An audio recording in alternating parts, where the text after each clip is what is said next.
Today we are making beef tamales, super tender, super juicy, very flavorful.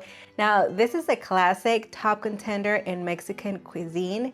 I mean, they are a labor of love, but you feel like you're opening up a present during the holidays. I mean, we just gotta learn how to make them because nothing beats homemade and everybody just loves them. So I've got my beef cooked, ready to go. Let me show you how I did that. I'm using 4 pounds of boneless chuck roast. It's got a bit of moisture, so just pat it dry with paper towels on both sides. Cut the roast into large chunks so it cooks evenly under high pressure. Season generously with kosher salt and freshly ground black pepper, and move the pieces around to pick up any extra seasoning on the tray. Set your Instant Pot to saute on high and heat a couple of tablespoons of oil. Brown the beef in batches if you need to. You don't want to overcrowd it. Taking the time to get a good browning makes all of the difference. It gives your broth a rich, flavorful base. With all of the meat inside the pot, pour in 12 cups of water, paying close attention to the max line. Add your aromatics, a teaspoon each of dried Mexican oregano and whole allspice, half of a white onion, 1 head of garlic, just slice the end off, and 3 bay leaves. Secure the lid, set to high pressure, and cook for 45 minutes. When it's done, let it release pressure naturally for 10 minutes before carefully releasing the rest manually. Okay, so I've had a really thick layer of fat, and even though we love fat in tamales, we have to have an exact amount, right? To keep them moist, but not too greasy. So just remove that layer of fat, and then we're also gonna remove the meat, which should be super tender at this point. I'm gonna shred the meat, and you can use a pair of forks, but this meat has had time to slightly cool down. Still a bit hot, but I can handle it. Beef is done. Now let's strain the broth. The broth is what's gonna season the tamales, the masa, so make sure you set this aside. Okay, we've got the assortment of chiles that are gonna make up our beautiful red, thick, velvety smooth sauce. Starting with 12 guajillos. I've already removed the seeds, and I also wiped them clean with a damp paper towel because I don't want them to be really wet. Then I just gave them some time to air dry. That's gonna include 2 anchos, and we've got these bulla chiles. We're using 4 of them. I did not remove the seeds from these because I want that added kick. All I'm going to do is cut them into bite-sized pieces. And also the full detailed recipe is going to be available on villacocina.com. You can print it out. You can also find pictures. And if you love the recipe, you can always support us by leaving a 5-star review. Okay, these are beautiful, ready to go. We're gonna set them aside. Roughly dice half of a white onion. Does not have to be perfect. Now peel 6 garlic cloves, and these are beautifully large. We're gonna give them a whack. Okay, I've got a large pot over medium heat. I'm gonna add about 2 tablespoons of lard. Just let it melt. Add the onion. And the garlic cloves. We're gonna let this cook until those onions slightly soften. I've got 1 teaspoon of dry Mexican oregano and half a teaspoon of whole cumin seeds. These are gonna get toasted for 1 minute. Ooh, I can smell that oregano. Okay, now we've got the chiles. And these are gonna get toasted for, I don't know, a minute, 2 minutes maybe. Just until they become fragrant. Do not let them burn. You have to stir continuously. If you have to lower that heat, lower it, just to be on the safe side. Oh my goodness, it hasn't even been a minute. I can already smell these. So you know what? I'm going to trust the aromas and hit it with 5 cups of that broth. And this is the one we reserved and we set aside. We've made our own. Bring this up to a gentle simmer, then turn off the heat and allow the peppers to rehydrate for about 10 to 15 minutes. They're gonna become really soft. Add the broth with all of the chiles into the blender and blend it until it is completely smooth, broken down, velvety. Now, if you cannot get it that smooth, you can always strain it. Then reserve 1 cup of the sauce for the masa. The rest goes into the filling. Heat about a tablespoon of oil in a large pan over medium-low heat. Once it's hot, carefully pour in that sauce. Give that a quick mix. Bring this up to a gentle simmer, then let it cook for 10 to 15 minutes or until it slightly thickens and it turns a deeper red color. Sauce looks great. Add all of that meat. As soon as you stir it in, it's gonna start to soak up that sauce. Now add salt to taste. Make sure you season it well. We want to season that tamal from the inside to the outside and make sure all of those flavors are blooming.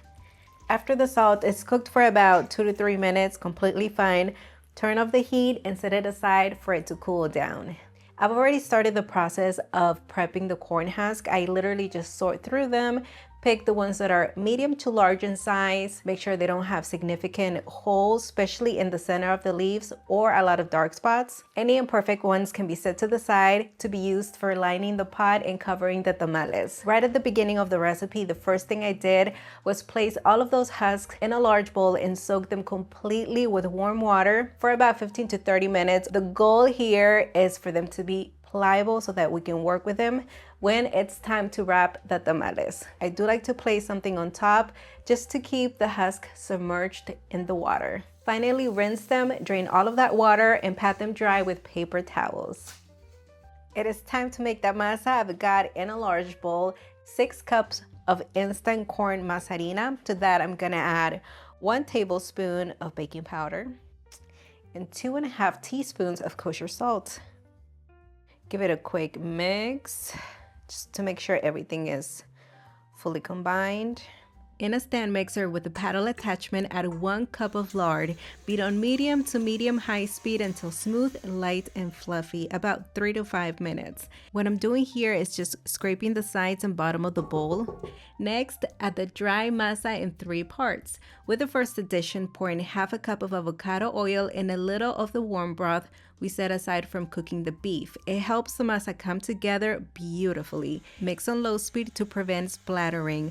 I love using both lard and oil. They balance each other perfectly, a tip I learned from my mother. Mix it just until everything is well combined. Now, for the second portion of masa, add the red sauce we set aside. While mixing, slowly pour in about a cup of broth in a thin stream, just enough to help the mixer run smoothly. Add the final batch of masa with a little more broth. From here, adjust the broth as needed. The goal is a soft, smooth, and spreadable dough like thick hummus. Pour the broth in slowly, a bit at a time, until you reach the right consistency. You'll use about 4 to 5 cups in total, though the exact amount can vary depending on the broth's temperature or even the brand of masa. Masa looks great. If it needs more salt, now is the time to adjust and mix it in. If the dough ever feels dry, don't hesitate to add a bit more broth. Once the texture feels right, increase the speed to medium and mix for about 5 minutes until everything is well combined. The masa should be soft, hydrated, and easy to spread. That spatula glides through. Check out that beautiful sheen. Our masa has just the right amount of fat, which gives it both flavor and moisture, keeping the tamales tender and delicious. Using the smooth side of the corn husk, spread the masa evenly. Leave some space at the wide bottom and on the sides. Spread it a little past halfway towards the top. My favorite tool for this is a flexible spatula. It's so easy to work with, but a bench scraper works too. Add a generous amount of beef filling down the center, leaving enough room on the sides to close. Bring the sides of the husk together to seal the masa. Fold and roll tightly. Then fold the narrow end down and tuck it underneath to keep it closed. Place them on a half sheet pan and repeat with the remaining husk. For this batch of tamales, I made about 32 tamales using roughly 1.5 1-pound bags of corn husks. We are going to need a large steamer pot. Add enough water to reach just below the rack. It shouldn't touch the tamales while cooking. Line the rack with extra husk. Using any imperfect ones you may have is completely fine. Arrange 2 tamales back to back with their flaps facing each other for support and place them inside the pot. Continue arranging the rest the same way with open ends facing up. Bring the water to a boil over medium-high heat. You can do this either before adding the tamales or after they're arranged. If you start boiling the water while arranging the tamales, be extra careful of the steam.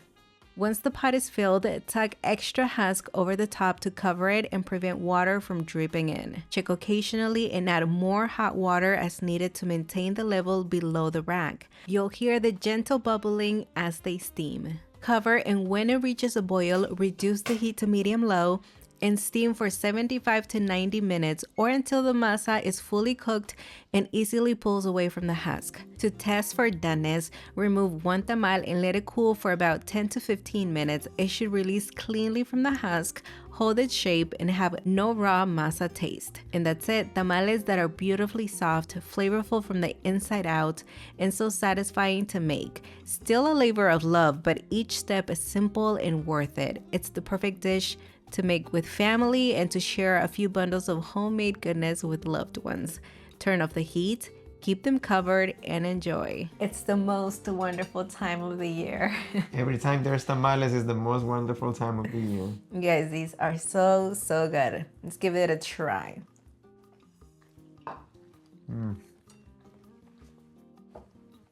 High five, Nelson.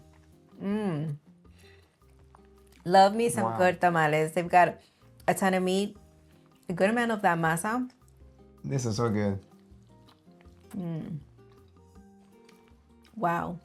Wow, wow. So good. Definitely. The masa is so soft. I know. Yes. That masa. I love it when you flavor the masa.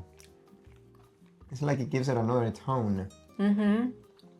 Really, really good. You get the flavor all throughout. And that puya chile really gave us a nice kick. Yeah, it's nice and subtle. It's not even that, like spicy. It's really good. You gotta try this. I know it's a labor of love. Bring the whole family in. Nelson over here helped me wash most of those dishes. It's hard labor. But hey, he's got his reward and I think it's worth it. Yeah, these are so good. So delicious. So definitely save this recipe, make it at home. Go watch my video on how to reheat tamales. I made a whole video just on that topic. So I'll link it. The ones on the comal. Yeah.